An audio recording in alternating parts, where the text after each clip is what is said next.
अरे वाह, कितनी खूबसूरत जोड़ी है इन दोनों मुर्गों की।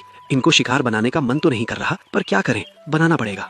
ठहरो शिकारी, यहाँ पर तुम किसी को शिकार बनाने के बारे में सोचना भी मत, वरना तुम्हारे साथ बहुत बुरा हो जाएगा। अगर आज मैंने तुमको शिकार नहीं बनाया तो मेरे साथ वैसे भी बहुत बड़ा अनर्थ होने वाला है। इससे अच्छा है कि जो यहाँ पर मेरे साथ बुरा हो मैं उसको सहन कर लूँ, क्योंकि जब मैं लौट कर जाऊंगा और वहाँ पर जो मेरे साथ अन्याय होगा वो मुझसे सहा नहीं जाएगा, क्योंकि यहाँ पर तो सिर्फ मैं मुसीबत में पड़ूंगा और वहाँ पर मेरा पूरा परिवार मुसीबत में पड़ जाएगा। इससे अच्छा होगा कि मैं तुम्हारा शिकार ही कर लूँ। मुझे माफ करना, मैं बहुत मजबूरी में शिकार करता हूँ।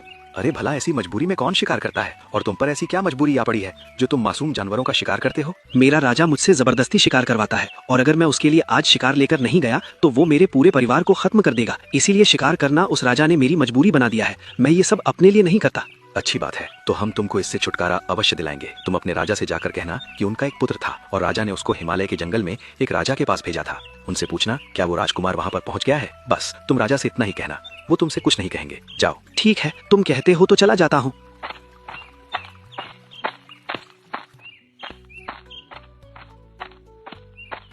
और वो बिना शिकार लिए राजा के पास पहुंचा।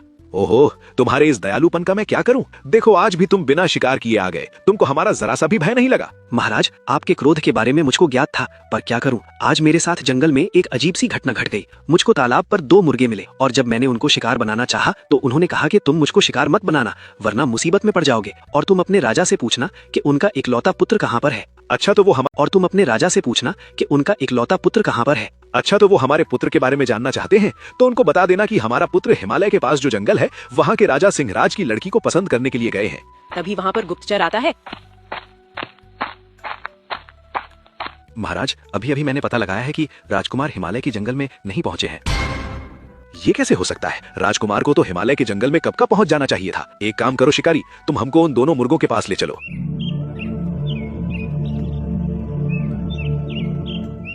और वो शिकारी महाराज को लेकर तालाब पर मुर्गों के पास पहुंचा। तुम दोनों मुझको कोई साधारण मुर्गे नहीं लगते, सच सच बताओ कौन हो तुम दोनों, और मेरा पुत्र कहाँ है? राजन, तुमको अपने पुत्र की बहुत चिंता हो रही है, क्योंकि वो तुम्हारा खून था, तुम्हारा पुत्र था, तुम्हारे घर चिराग था, लेकिन तुमने कभी उनके बारे में सोचा है जिनको तुम रोज शिकार बनाकर खाते थे?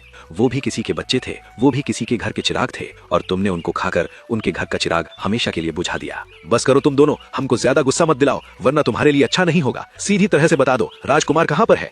तभी तालाब में से जंगल की वन देवी प्रकट हुई। राजन, एक तो तुम जानवरों के साथ क्रूरता करते हो, जो एक राजा को बिल्कुल भी शोभा नहीं देता, और जब तुम्हारी कमियां कोई तुमको बताता है तो तुम उनको जान से मार देने की धमकी देते हो। एक राजा को ये सब शोभा नहीं देता, बल्कि राजा को तो अपनी प्रजा के प्रति स्नेह और दयालुता की भावना रखनी चाहिए, लेकिन तुम में तो क्रूरता ही भरी हुई है।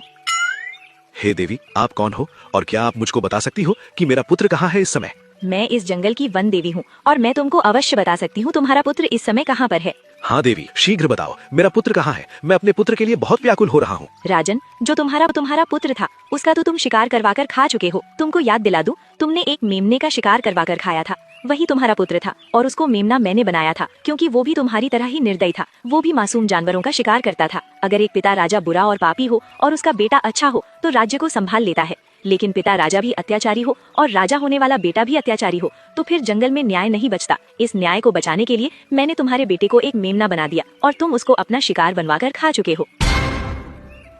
नहीं देवी, नहीं, ऐसा नहीं हो सकता। मैं इतना क्रूर कैसे हो गया कि मैं अपने ही बेटे का शिकार करवाकर खा गया? मुझे अब अफसोस हो रहा है कि एक बेटे को खोने का दर्द क्या होता है। मैं रोज शिकार करके खाता था, उनके पिता इस दुख को कैसे सह पाते होंगे? राजन, अब तो बहुत देर हो चुकी है, इसीलिए तुम्हारे रोने का कोई भी फायदा नहीं है।